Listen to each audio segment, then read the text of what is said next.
صدق اللہ العظیم وصدق رسولہ النبی الامین الکریم ونحن علی ذلک لمن الشاہدین والشاکرین والحمدللہ رب العالمین۔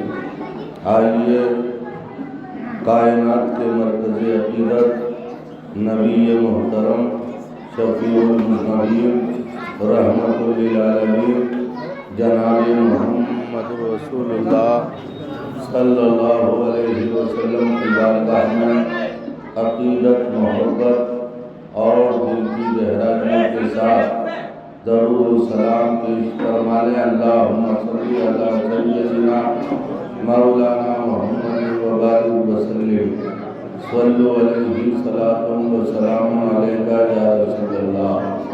حضرات، عزیز گرامی وقار جناب محترم ماسٹر محمد عباس صاحب جو سفر حج کے لیے آج انشاءاللہ کسی وقت نکلیں گے اور 2026 میں ان کا حج مقبول اللہ تعالیٰ میں دعا ہے رب قبول فرمائے، زور سے بولیے گا آمین۔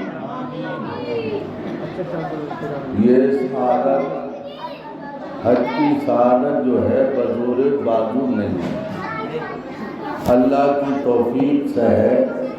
اللہ جسے توفیق عطا فرمائے وہ حج کو جاتا ہے۔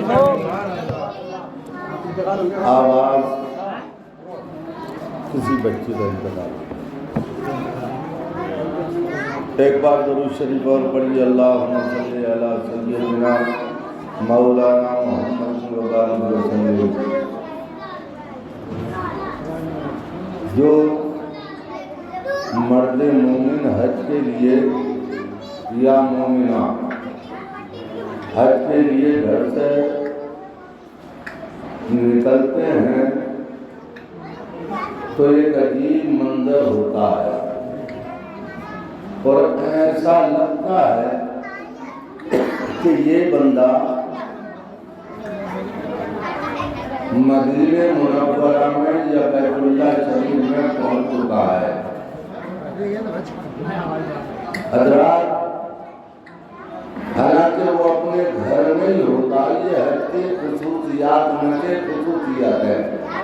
نمازی وضو کر کے جب تک نماز نہ پڑھ لے اسے نمازی نہیں سمجھا جاتا۔ زکوٰۃ دینے والا اپنے مال کی جب تک زکوٰۃ نہ نکال دے اسے صحیح نہیں سمجھا جاتا۔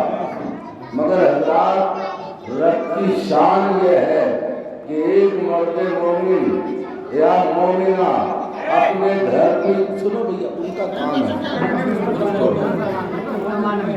ایک بات اور سنو بھیا، سبحان اللہ۔ مرد مومن یا مومنہ ابھی اپنے گھر میں ہی ہے، گھر سے باہر قدم نہیں نکالا ہے، مگر اللہ نے لوگوں کے دلوں میں جذبہ پیدا فرما دیا ہے کہ جو بھی ملاقات کر رہا ہے وہ یہی بول رہا ہے، حاجی صاحب آپ کو اللہ تعالیٰ حج مبارک فرما۔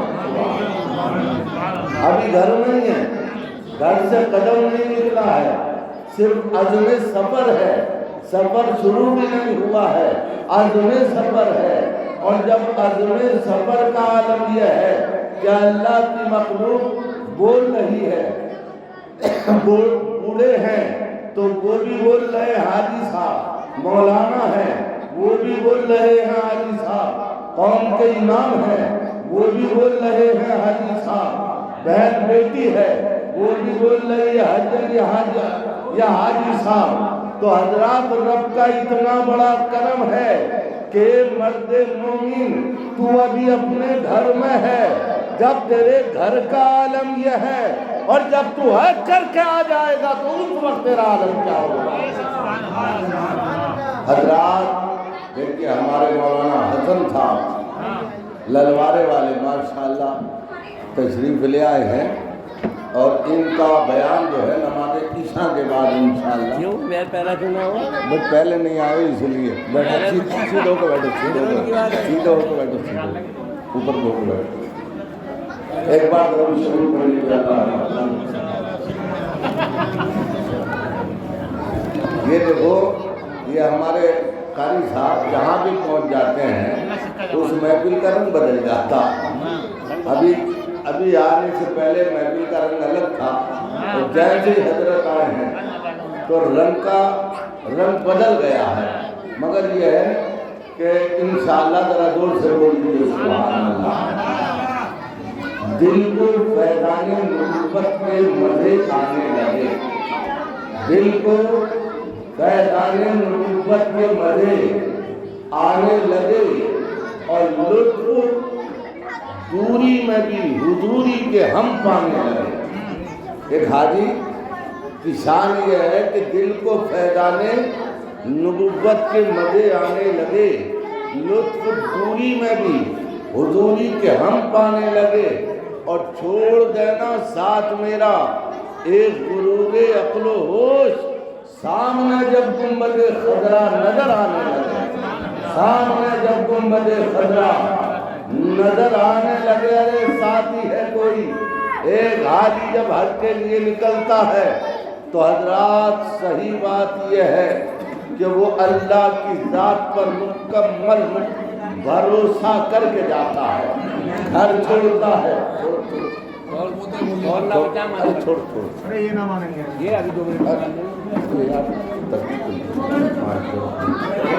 ایک بار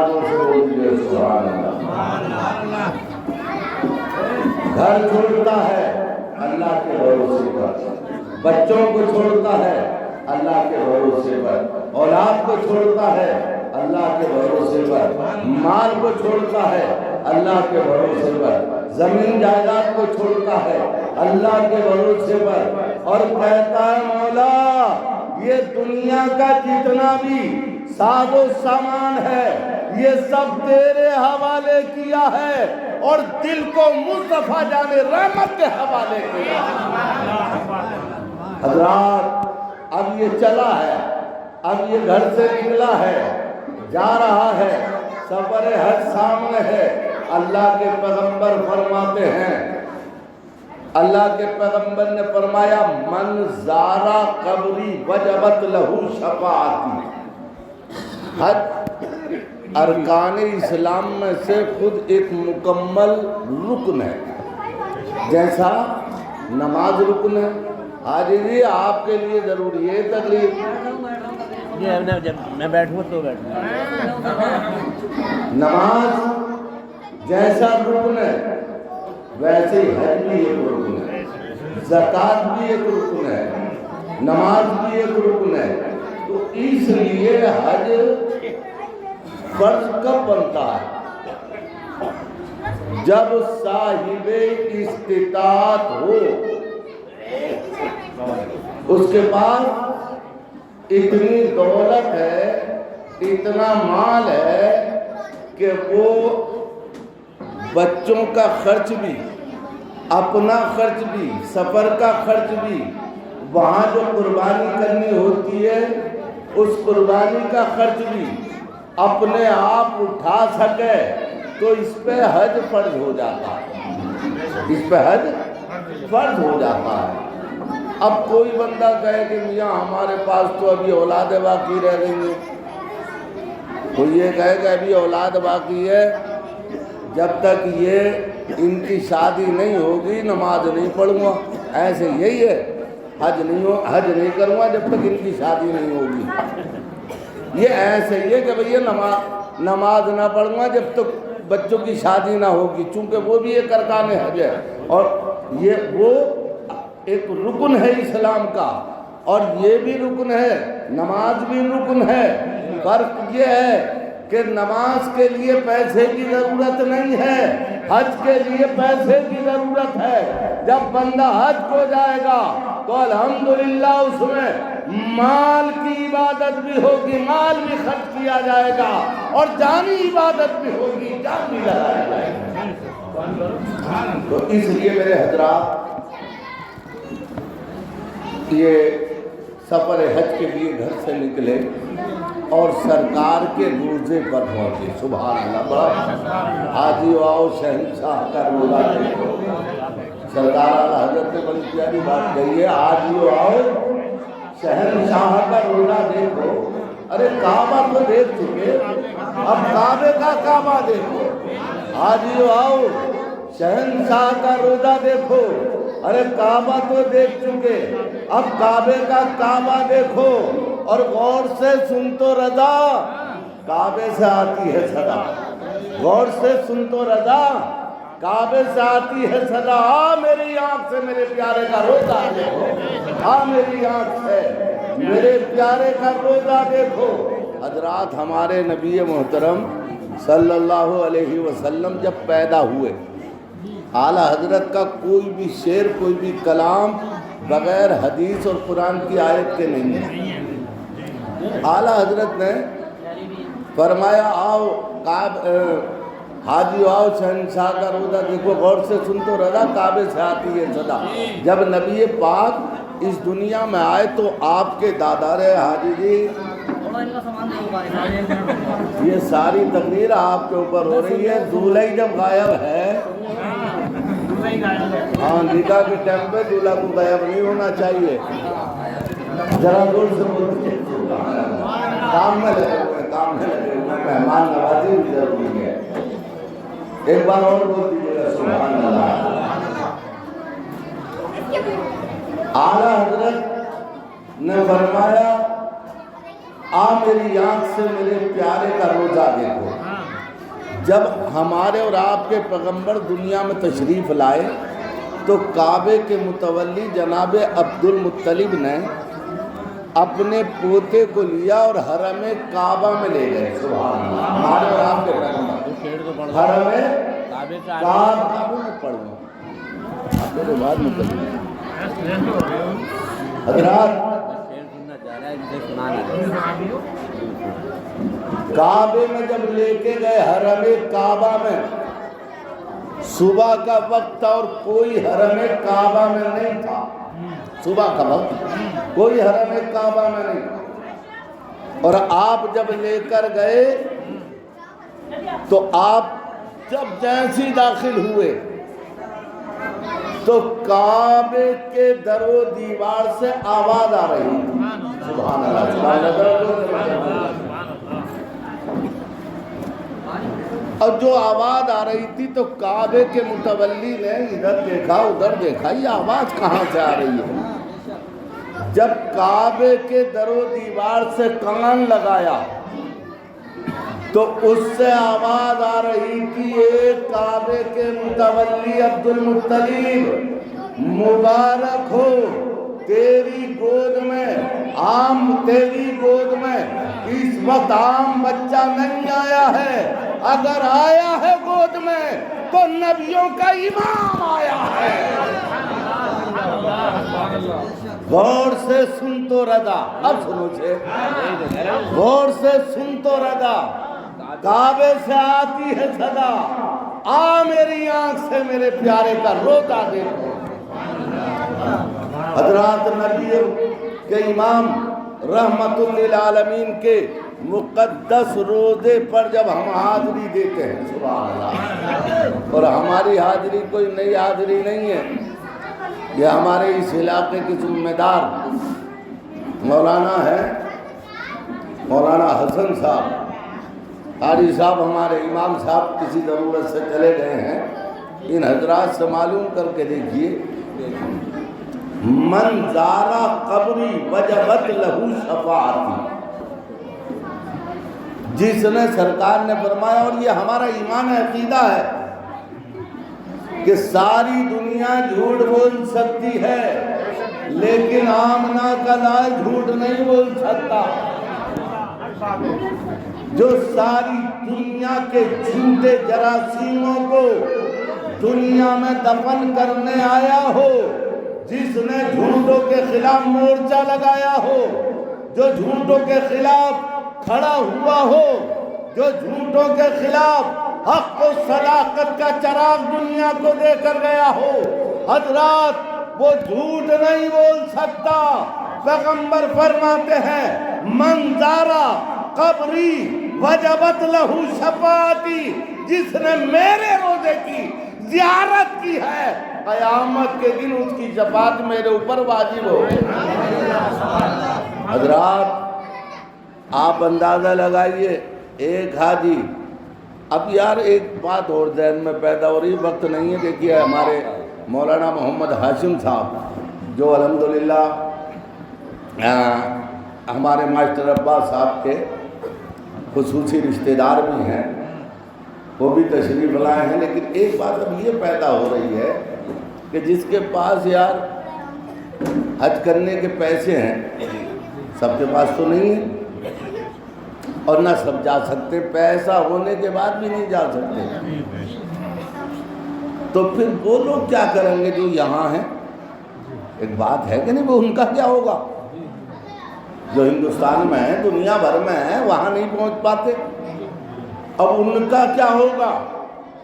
وہ کیسے پہنچیں گے؟ ان کے گناہ کیسے معاف ہوں گے؟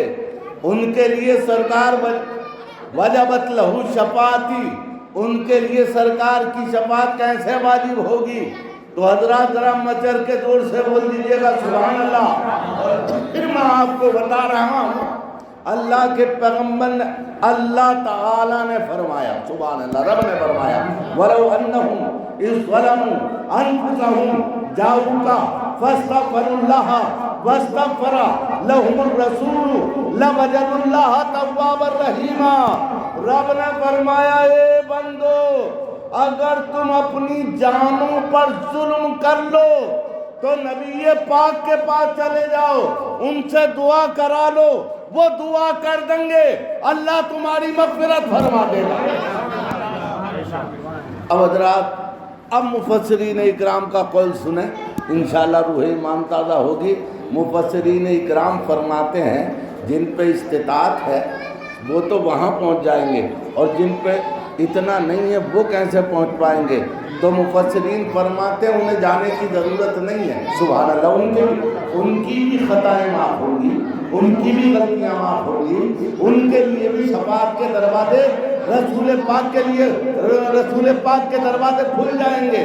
تو حضرات وہ کیسے؟ پیغمبر فرماتے لوگو العلماء ورثۃ الانبیاء، یاد رکھو علماء میرے خلیفہ ہیں، سبحان اللہ، میرے خلیفہ ہیں، علماء میرے وارث ہیں۔ اگر تم یہاں نہیں آ سکتے تو غریب نواز کی چوکھٹ پہ چلے جاؤ، اگر تم یہاں نہیں آ سکتے تو علام الدین علی احمد صابر کنگری کے چوکھٹ پہ چلے جاؤ، اگر تم وہاں بھی نہیں پہنچ سکتے تو مراد آباد کے صدر اللہ فاضل کی چوکھٹ پہ چلے جاؤ، اگر وہاں بھی نہیں جا سکتے تو دیکھ لو کہیں نہ کہیں میرا خلیفہ یا تو زمین کے اندر مل جائے گا یا زمین کے اوپر نبی کے مصلی پر مل جائے گا۔ تو حضرات اب جب ہم علماء کی بے قدری کرنے لگے تو گویا ہم نبی کے خلیفہ کی، نبی کے نائب کی بے قدری، جزاک اللہ، اللہ قبول فرما۔ تو اب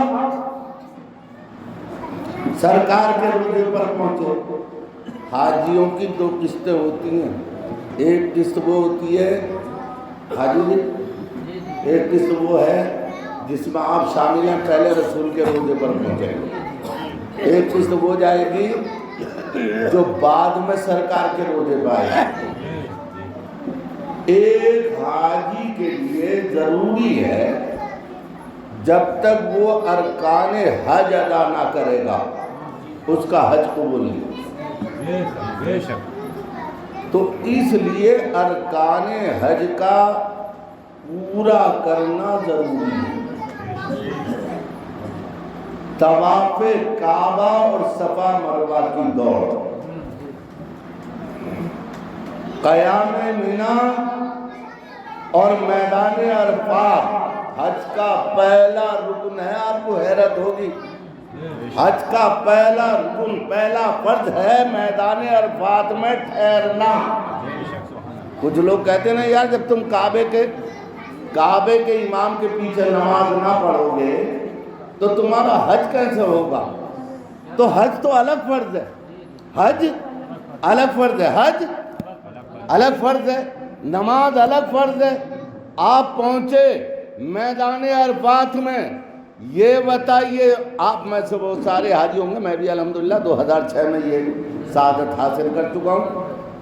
میدان عرفات میں پہنچے، اللہ کے پیغمبر نے فرمایا جو میدان عرفات میں پہنچ گیا اور اس نے ظہر عصر وہاں ادا کی اور سورج ڈوبا اور وہاں میدان سے نکل آیا، اس کا پہلا فرض ادا ہو گیا۔ سبحان اللہ، کچھ وہاں ٹھہرنا اس میدان میں ٹھہرنا حج کا پہلا فرض ہے، حج کا پہلا فرض اس میدان میں ٹھہرنا، اور میدان کے باہر مصلی بچھا کر جماعتیں کرتا رہے، اس کا حج قبول نہیں ہوگا۔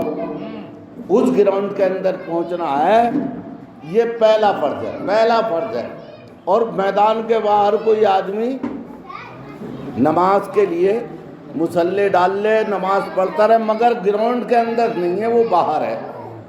اسلام کہتا ہے اس نے پہلا فرض ادا نہیں کیا، اس کا حج نہیں ہوگا۔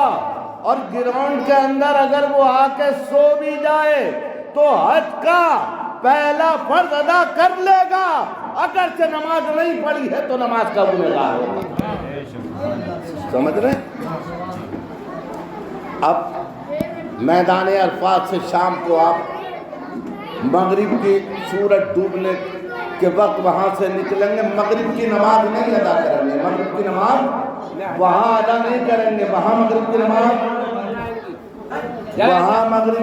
ادا نہیں کریں گے، بلکہ اب آپ مغرب کی نماز بغیر پڑھے، کیا بات ہے یار، دیکھو تو نماز بغیر پڑھے، جماعت ہو رہی ہے آپ نہیں پڑھیں گے، ٹائم ہو گیا مگر آپ نہیں پڑھیں گے۔ ہم نے کہا مولا یہ کیا ہے؟ پردہ غیب سے آواز آئی، میرے محبوب کی سنت ہے، تیری طبیعت اور ہے، محبوب کی سنت اور ہے، اور سن لے میں طبیعتوں کی بنیاد پر ثواب نہیں دیتا ہوں، میں تو اپنے محبوب کی شریعت کے مطابق ثواب بتاتا ہوں۔ سمجھ رہے ہیں؟ محبوب کی سنت کے مطابق، شریعت کے مطابق۔ اب آپ مغرب کا ٹائم گزر گیا، آپ چل رہے ہیں مزدلفہ کی جانب، آپ مزدلفہ چلتے رہے اور مزدلفہ پہنچ کر، بہت بڑا راستہ ہے لیکن آپ وہاں نماز نہیں پڑھیں گے۔ کوئی کہے میں تو یار مغرب کی نماز نکل رہی ہے، بے تیری طبیعت نہیں چلے گی،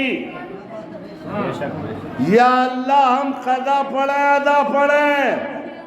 اللہ فرماتا جو میرے محبوب نے تمہیں سیرت دی ہے وہ قضا کی سیرت نہیں ہے، وہ ادا کی سیرت ہے۔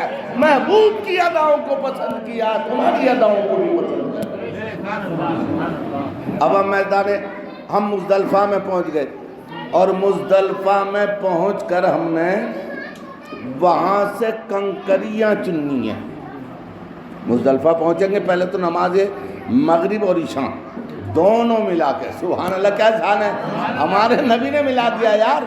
اور جو نبی دو نمازوں کو ملا دے انشاءاللہ وہ نبی محتاج نہیں ہے، صاحب اختیار پیغمبر ہے۔ اسی لیے علامہ اقبال صاحب نے کہا تھا تماشا تو دیکھو کہ دوزخ کی آتش، تماشا تو دیکھو کہ دوزخ کی آتش لگائے خدا بجھائے محمد۔ ارے تعجب تو یہ ہے کہ فردوس اعلیٰ بنائے خدا اور بسائے محمد۔ جنت میں رسول کا غدار نہیں جائے گا، جنت میں رسول پاک کا وفادار جائے گا۔ اے میرے حضرات، غداری الگ ہے، وفاداری الگ ہے، نافرمانی الگ ہے، غداری الگ ہے۔ نافرمانی الگ ہے اور غداری الگ ہے۔ آپ نے بیٹے سے کہا بیٹا جا دکان سے چینی لے کے آ، نہیں لایا، یہ کیا ہوئی؟ نافرمانی۔ کیا ہوئی؟ نافرمانی۔ آپ نے بیٹے سے کہا جا چینی لے کے آ، اور وہ چینی بھی نہیں لایا اور کسی ڈینجر آدمی کو بلا لایا کہ ابا کا ہاتھ کاٹنا۔ یہ کیا ہے؟ غداری۔ گھر اجاڑنا ہے، یہ کیا ہے؟ غداری۔ باپ کی مرضی کے بغیر زمین و جائیداد بیچنا ہے، یہ کیا ہے؟ غداری۔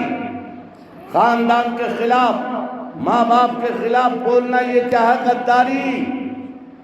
تو غدار الگ ہوتا ہے، گناہگار الگ، نافرمان الگ ہوتا ہے۔ ہم حضرات نافرمان تو ہیں لیکن غدار نہیں ہیں۔ نافرمان کا گناہ بخشا جا سکتا ہے لیکن غدار کی غداری نہیں بخشی جا سکتی۔ اے میرے حضرات، تو میں عرض کر رہا تھا پھر مزدلفہ میں آپ کو دونوں نمازیں ادا کرنی ہے ساتھ میں، مغرب کی اور عشاء کی، حاجی صاحب مغرب کی اور عشاء کی، اور اس کے بعد آپ کو وہاں سے کنکریں بھی چننی ہیں، اور کنکریں چن کے کوئی بوتل مل جائے، کپڑا مل جائے، پنی مل جائے، اس میں رکھ لیجئے، دھو دھا کے انہیں، اور اس کے بعد آپ کو جو فجر کی نماز کے بعد جب آپ چلیں گے تو سیدھے بڑے شیطان کے یہاں پہنچیں گے، اور وہ جو آپ نے کنکری چنی ہے ساتھ، وہ 7 کنکریں بڑے شیطان کے ماری جائیں گی۔ حضرات، تو ارکان اسلام نبی پاک نے جیسے جیسے بتائے ہیں ویسے ویسے ہمیں ادا کرنا ہے، اور آج یہ طواف کعبہ جو ہے کوئی نیا نہیں ہے، جب سے کعبے کی بنیاد رکھی گئی ہے جب سے یہ سلسلہ چل رہا ہے اور انشاءاللہ چلتا رہے گا۔ وَلِلَّهِ عَلَى النَّاسِ حِجُّ الْبَيْتِ مَنِ اسْتَطَاعَ إِلَيْهِ سَبِيلًا۔ اللہ تبارک و تعالی ہمیں آپ کو سب کو جذبہ عمل عطا فرمائے، اور زور سے بول دیجیے گا آمین۔ اور ہمارے بھائی ماسٹر عباس صاحب اور ان کی اہلیہ سفر حج کے لیے نکل رہے ہیں، اللہ تعالیٰ ان کے سفر کو قبول فرمائے اور ان کے بچوں پر رحم و کرم فرمائے، پریوار پر رحم و کرم فرمائے، اور ان کو صحت و تندرستی اور سلامتی اور خیر عطا فرمائے، اور ہر بلا سے ہر پریشانی سے اللہ تعالیٰ محفوظ رکھے۔ آمین۔ کلمہ شریف پڑھ لیجئے، لا الہ الا اللہ محمد رسول اللہ۔ السلام علیکم ورحمۃ اللہ۔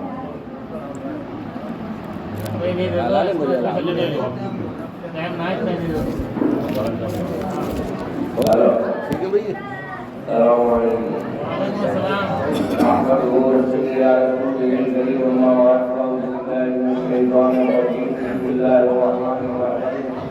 بسم اللہ الرحمن الرحیم۔